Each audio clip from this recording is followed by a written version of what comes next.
Hi students, good morning. ఈరోజు ఏం చేద్దామంటే మోషన్ ఏ ప్లేన్లో కొన్ని ఇంపార్టెంట్ ప్రాబ్లమ్స్ చూద్దాం. ఈ ప్రాబ్లమ్స్ ఏంటంటే ఆల్రెడీ మనం ప్రీవియస్ క్లాస్లో parallelogram law of vectors question చెప్పుకున్నాం. ఆ క్వశ్చన్కి బేస్ చేసుకొని కొన్ని ఇంపార్టెంట్ ప్రాబ్లమ్స్ ఉన్నాయి. అవి ఈరోజు మనం డిస్కస్ చేద్దాం. ఏంటంటే మనం పారలోగ్రామ్ లా ఆఫ్ వెక్టార్స్లో magnitude of the resultant vector, direction of the resultant vector find out చేసాం. సో మ్యాగ్నిట్యూడ్ ఫార్ములా ఏం రాసాం? R is equal to resultant vector, R is equal to root of ఏం చేసామమ్మా మనం P square plus queue square plus 2pq cos theta find out చేసింది. R equal to root of P square plus queue square plus 2pq cos theta. ఏదైనా ఒక magnitude of the resultant vector, ఏదైనా ఒక వెక్టార్కి నువ్వు magnitude find out చేయడానికి formula. అయితే మనకి ఇక్కడ ఇచ్చిన ప్రాబ్లం ఏంటంటే if modulus of a bar plus b bar equal to modulus of a bar minus b bar, ఇది కండిషన్ అన్నమాట. modulus of a bar plus b bar is equal to modulus of a bar minus b bar. అయితే prove that angle between a bar and b bar is 90 degrees. ఇదైతే ఏ బార్కి B బార్కి మధ్య angle 90 degrees అని prove చేయమన్నాడు. 90 degrees అని prove చేయమన్నాడు. అయితే మనం ఏం చేద్దామంటే మాడ్యులస్ అన్న మ్యాగ్నిట్యూడ్ అన్న ఒకటే, మాడ్యులస్ అన్న మ్యాగ్నిట్యూడ్ అన్న ఒకటే. అయితే మనం పారలోగ్రామ్ లా వెక్టార్స్లో magnitude of the resultant vector formula find out చేశాం కదా, దాన్ని దీనికి అప్లై చేద్దాం. సో దీనికి అప్లై చేస్తే మనకి ఏమవుతుంది? ఏ బార్ ప్లస్ బి బార్కి మ్యాగ్నిట్యూడ్కి ఫార్ములా ఎలా వస్తుందమ్మా? ఫార్ములా ఏమొస్తుంది? ఇవి రెండు ఈక్వల్ అన్నాడు కదా, సో రెండు ఈక్వల్ కాబట్టి ఫార్ములా ఏమొస్తుంది దీనికి? Root of A square plus B square plus 2ab cos theta. A plus B modulus of A bar plus B బార్కి ఫార్ములా ఏమొస్తుంది? Root of A square plus B square. లేకపోతే ముందు మనం వాడు ఏమి ఇచ్చాడో అది రాద్దాం. వాడు ఇచ్చిన క్వశ్చన్ ఏంటి? modulus of a bar plus b bar is equal to modulus of a bar minus b bar. దీని మ్యాగ్నిట్యూడ్ ఫార్ములా మనం ఏం రాయొచ్చు? Root of A square plus B square plus 2ab cos theta is equal to, దీని formula ఏంటి? Root of A square plus B square minus ఉంది కాబట్టి minus 2ab cos theta. దీనికి formula A square root of A square plus B square plus 2ab cos theta. దీని formula ఏంటి? A square plus B square minus 2ab cos theta. అయితే ఇప్పుడు ఏం చేద్దామంటే squaring on both sides, squaring on both sides, both sides square చేయండి. Square చేస్తే ఏమైంది? Square root cancel, ఇక్కడ స్క్వేర్ రూట్ క్యాన్సిల్. ఏం మిగిలింది మనకి? A square plus B square plus 2ab cos theta is equal to a square plus b square minus 2ab cos theta. ఎందుకని route ఏమైపోయింది? అటు ఇటు స్క్వేర్ చేసాం కాబట్టి రూట్ స్క్వేర్ క్యాన్సిల్. మళ్ళీ ఇటువైపు ఈక్వల్గా ఏమన్నాయమ్మా? A square A square, B square B square cancel. ఇక్కడ 2ab cos theta ఉంది, ఇక్కడ మైనస్ 2ab cos theta. ఈ మైనస్ 2ab cos theta ఇటు వస్తే ఏమైంది? Plus 2ab cos theta. అప్పుడు ఏమవుతుంది? 2ab cos theta. ఈ మైనస్ ఇటు వచ్చిందిగా, ప్లస్ 2ab కాస్ థీటా. ఇక్కడ ఏం లేకపోతే ఏమన్నట్టు? 0. 2ab cos theta 2ab cos theta ఏమవుతుంది? 4ab cos theta is equal to 0. మనకి ఇక్కడ థీటా వాల్యూనే కదా ఫైండ్ అవుట్ చేయమంది, అందుకని 4ab అటు తీసుకెళ్ళండి. ఇటువైపు 0 ఉంది కాబట్టి టోటల్ వాల్యూ 0 అయిపోద్ది. అంటే మనకి ఇక్కడ ఏమొచ్చిందమ్మా? Cos theta is equal to 0.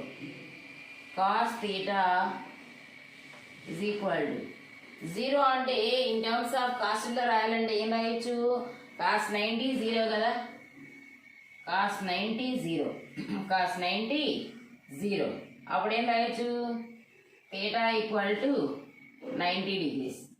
Theta equal to 90 degrees. So, the angle between A bar and B bar is 90 degrees. The angle between A bar and B bar is 90 degrees. ఇది public ఎగ్జామ్లో 4 మార్క్స్కి అడుగుతాడు. Public ఎగ్జామ్లో మనకి 4 మార్క్స్కి అడుగుతాడు. Question ఎలా అడుగుతాడంటే, if modulus of A bar plus B bar equal to modulus of A bar minus B bar, prove that angle between A bar and B bar is 90 degrees. So అప్పుడు మనం ఏం చేస్తాం, ముందు వాడు ఏమి ఇచ్చాడో అది రాసుకుందాం. సో ఇది రాసుకుందాం. పారలోగ్రామ్లలో మ్యాగ్నిట్యూడ్ ఫార్ములా ఉంది కాబట్టి root of A square plus B square plus 2ab cos θ. ఇక్కడ A square plus B square minus 2ab cos θ. Both sides squaring on both sides చేసాం. Root square cancel. So A square plus ఇక్కడ ఏది మిగిలింది, ఇక్కడ ఏది మిగిలిందో అది రాసాం. అటువైపు ఇటువైపు A square B square A square B square cancel. ఇక మైనస్ 2ab cos θ. అది ఇటువైపుకి వస్తే ఏమైంది, ప్లస్ అయింది. 2ab cos θ 2ab cos θ ఎంత, 4ab cos θ is equal to 0. cos θ equal to 0. cos θ equal to 0. cos θ equal to 0 in terms of cos ఎలా రాయొచ్చు, cos 90 value 0నేగా. So అటు ఇటు ఏమైంది, అప్పుడు θ ఈక్వల్ టు ఏమైంది, 90 degrees. వాడు ప్రూవ్ చేయమని అదే కదా, ఏ బార్కి బి బార్కి మధ్య యాంగిల్ 90 అని ప్రూవ్ చేయమన్నాడు. ఇదేంటంటే ఇంపార్టెంట్ 4 మార్క్స్ క్వశ్చన్. పారలోగ్రామ్ లా వెక్టర్స్ ఇంపార్టెంటే. దాని తర్వాత ఇది కూడా మనకి పబ్లిక్ ఎగ్జామ్లో ఇచ్చే ఛాన్సెస్ ఉంటాయి. నెక్స్ట్ వచ్చేసి ఇదే మ్యాగ్నిట్యూడ్ ఫార్ములా మీద, ఈ మ్యాగ్నిట్యూడ్ ఫార్ములా మీద కొన్ని 2 మార్క్స్ ప్రాబ్లమ్స్ ఉన్నాయి. ఆ 2 మార్క్స్ ప్రాబ్లమ్స్ కూడా మనం డిస్కస్ చేద్దాం.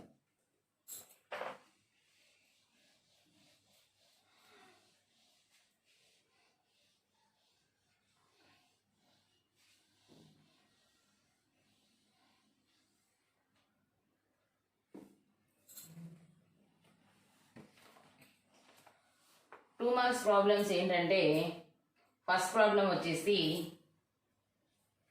ఫస్ట్ ప్రాబ్లం వినండి. 2 forces of magnitudes 3 units and 5 units. 2 forces ఇచ్చారు. ఎన్ని ఇచ్చారమ్మా, 2 forces ఇచ్చారు. ఆ 2 forces కి magnitudes ఇచ్చారు. ఒక ఫస్ట్ ఫోర్స్ కి magnitude 3 units, సెకండ్ ఫోర్స్ కి 5 units. సో కాబట్టి మనం ఏమనుకుందాం అంటే, F1 is equal to 3 units. F2 is equal to 5 units. Act at 60 degrees each other. అంటే ఆ రెండు మధ్య యాంగిల్ ఎంత అన్నాడు, 60 degrees. What is the magnitude of their resultant? What is the magnitude of their resultant? Resultant magnitude ఎంత అన్నాడు, resultant magnitude ఎంత అన్నాడు. అంటే నువ్వు ఎఫ్ఆర్ ఫైండ్ అవుట్ చేయాలి. ఓకేనా, చాలా సింపుల్ ప్రాబ్లం. 2 ఫోర్సెస్ ఇచ్చారు. ఆ 2 ఫోర్సెస్కి మ్యాగ్నిట్యూడ్స్ ఇచ్చారు. ఒకటి 3 units, ఇంకోటి 5 units. వాటి మధ్య యాంగిల్ 60 degrees. అయితే రిజల్టెంట్ మ్యాగ్నిట్యూడ్ ఫైండ్ అవుట్ చేయమన్నారు.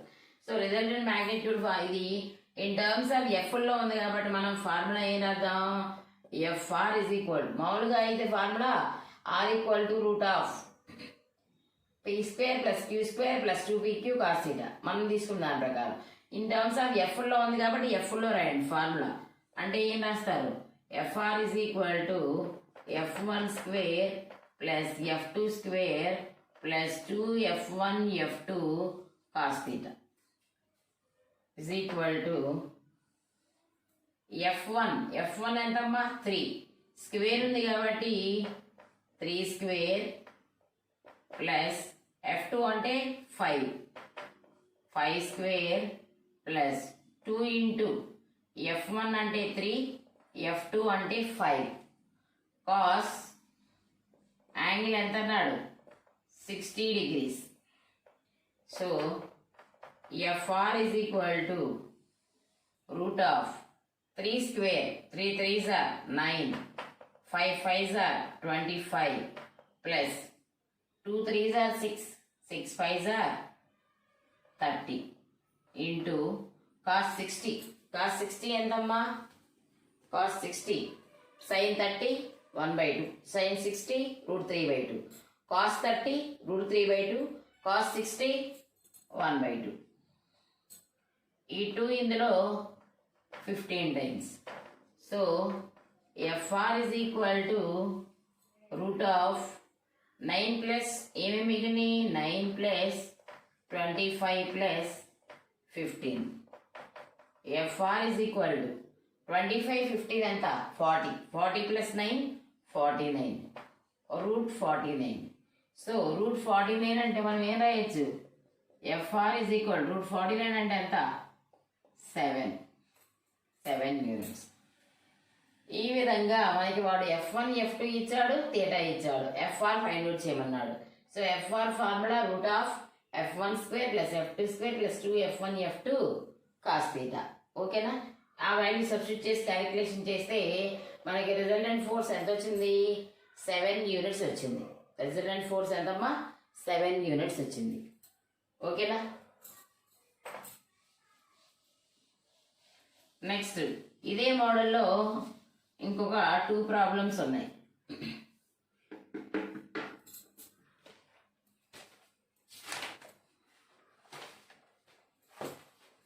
నెక్స్ట్ ప్రాబ్లం ఏంటంటే when 2 రైట్ యాంగిల్డ్ వెక్టార్స్, ఇప్పుడు 2 వెక్టార్స్ తీసుకున్నాం. ఆ 2 వెక్టార్స్ ఎలా ఉన్నాయి రైట్ యాంగిల్డ్ వెక్టార్స్. మనం తీసుకున్న 2 వెక్టార్స్ కూడా right angled vectors of magnitudes 7 units and 24 units. 7 units and 24 units combine. What is the magnitude of their resultant? What is the magnitude of their resultant? So ఇక్కడ ఏమనుకుందాం అంటే for example F1 is equal to 7 units, F2 is equal to 24 units. అయితే మనల్ని అక్కడ resultant find out చేయమన్నాడు. So resultant కనుక్కోవాలంటే ఇంకా angle ఇచ్చాడా? Angle ఇండైరెక్ట్గా ఇచ్చాడు. ఏమని when 2 రైట్ యాంగిల్డ్ వెక్టార్స్ అన్నాడు. సో రైట్ యాంగిల్ అంటే యాంగిల్ ఎంత 90 డిగ్రీస్. రైట్ యాంగిల్ అంటే యాంగిల్ ఎంతమ్మా 90 డిగ్రీస్. నువ్వు ఇక ఫైండ్ అవుట్ చేయాల్సింది ఏంటి FR. సో ఇందాకట్లాగా FR is equal to formula F1 square plus F2 square plus 2F1 F2 cos theta. So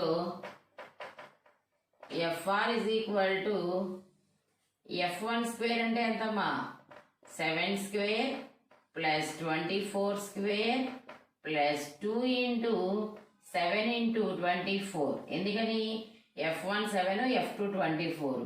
next cos 90 degrees. So FR is equal to ఏం చేద్దాం 7 7s are 49. నెక్స్ట్ 24ని స్క్వేర్ చేయండి. 24 ఎంత 576 plus ఇక్కడ cos 90 value జీరోగా, 0 into something ఏమైపోద్ది 0.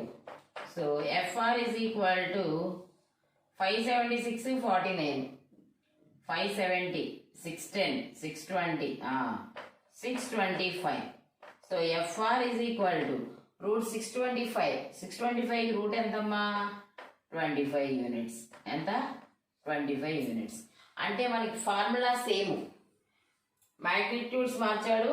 Next angle ఇవ్వాలా, ఇక్కడ angle ఇండైరెక్ట్గా రైట్ యాంగిల్డ్ వెక్టార్స్ అన్నాడు. ఇండైరెక్ట్గా రైట్ యాంగిల్డ్ వెక్టార్స్ అన్నాడు.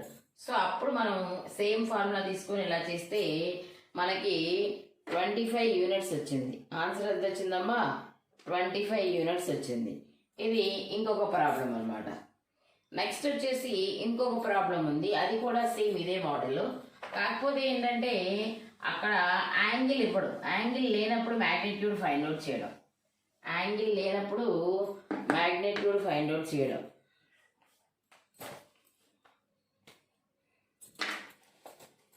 If P bar is equal to, next third problem, P bar is equal to 2i cap plus 4j cap plus 14k cap. అదేవిధంగా Q bar is equal to 4i cap plus 4j cap plus 10k cap. P bar ఇచ్చారు, Q bar ఇచ్చారు. Then find the magnitude of P bar plus Q bar. Then find the magnitude of P bar plus Q bar. అయితే మీరు ఏం find out చేయాలి, magnitude of P bar plus Q bar find out చేయమన్నాడు. ఇది question. ఒకసారి చూడండి, question ఏం ఇచ్చాడు, P bar ఇచ్చాడు, Q bar ఇచ్చాడు. P P bar plus queue బార్కి మ్యాగ్నిట్యూడ్ ఫైండ్ అవుట్ చేయమన్నారు. సో సొల్యూషన్లో ముందు అసలు గివెన్ పీ బార్ ఏమి ఇచ్చారమ్మా 2i cap plus 4j cap plus 14k cap. అదేవిధంగా క్యూ బార్ ఏమి ఇచ్చారు 4i cap plus 4j cap plus 10k cap. ఇవే కదా ఇచ్చింది, ఇవి రెండు ఇచ్చారు. మ్యాగ్నిట్యూడ్ కట్టమన్నారు పీ బార్ ప్లస్ క్యూ బార్కి. అయితే అసలు P bar plus Q bar ఉందా ఇక్కడ? లేదు. అందుకని ముందు మనం ఏం చేద్దామంటే P bar plus Q bar చేద్దాం. చేస్తే నీకు అప్పుడు మ్యాగ్నిట్యూడ్ ఫైండ్ అవుట్ చేయొచ్చు. పీ బార్ని క్యూ బార్ని ప్లస్ చేయాలి అంటే యాడ్ చేయాలి. ఇది చూడండి, పీ బార్లో ఐ క్యాప్ క్యూ బార్లో ఐ క్యాప్ యాడ్ చేద్దాం. అంటే ఇవి రెండు ఏం చేస్తున్నాం, పీ బార్ క్యూ బార్ రెండు ప్లస్ చేస్తున్నాం. రెండు ఏం చేస్తామమ్మా ప్లస్ చేస్తున్నాం. 2i cap plus 4i cap ఏమవుతుంది 6i cap plus 4j cap 4j cap 8j cap plus 14k cap 10k cap ఎంత 24k క్యాప్. ఏం చేసాం ఇక్కడ పీ బార్ని క్యూ బార్ని యాడ్ చేసాం. ఇప్పుడు యాడ్ చేశాక మ్యాగ్నిట్యూడ్ కట్టమన్నారు కదా. ఇప్పుడు పీ బార్ ప్లస్ క్యూ బార్కి నువ్వు మ్యాగ్నిట్యూడ్ ఫైండ్ అవుట్ చేయి. సో జనరల్గా మీకు మ్యాగ్నిట్యూడ్ అనగానే గుర్తొచ్చే formula root of P square plus queue square plus 2pq cos theta గుర్తొస్తుంది. అది ఎప్పుడంటే మనకి సర్టెన్ యాంగిల్ ఉన్నప్పుడు, టూ వెక్టార్స్ మధ్య సర్టెన్ యాంగిల్ ఉన్నప్పుడు. ఇక్కడ యాంగిల్ ఏమీ లేదు కదా. యాంగిల్ ఏమీ లేనప్పుడు ఏదైనా ఒక వెక్టార్కి మ్యాగ్నిట్యూడ్ కట్టేటప్పుడు ఫార్ములా ఏంటంటే root of ax square plus ay square plus az square, x component square plus y component square plus z component square. x component ఎంతమ్మా 6 square, y component 8 square, z component 24 square. So ఇప్పుడు ఏం చెప్పచ్చు మనం 6 6 36, 8 8 64, 24 24 576. So ఇక్కడ వచ్చేసి ఎంత వచ్చింది 64 36 ఎంతమ్మా 100 ప్లస్ 576. 100 ప్లస్ 576 ఎంత వచ్చింది మనకి modulus of P bar plus Q bar is equal to root of 676. Root of 676. 676కి రూట్ ఎంత 26. So modulus of Q bar plus Q bar is equal to నీకు ఎంత వచ్చిందమ్మా 26 యూనిట్స్ వచ్చింది. ఎంత వచ్చింది 26. మనం ఇప్పటివరకు చెప్పుకునే 4 ప్రాబ్లమ్స్ చాలా ఇంపార్టెంట్. ఫస్ట్ చెప్పుకున్న ప్రాబ్లం 4 మార్క్స్కి, తర్వాత చెప్పిన 3 ప్రాబ్లమ్స్ 2 మార్క్స్కి. ఓకేనా? Thank you.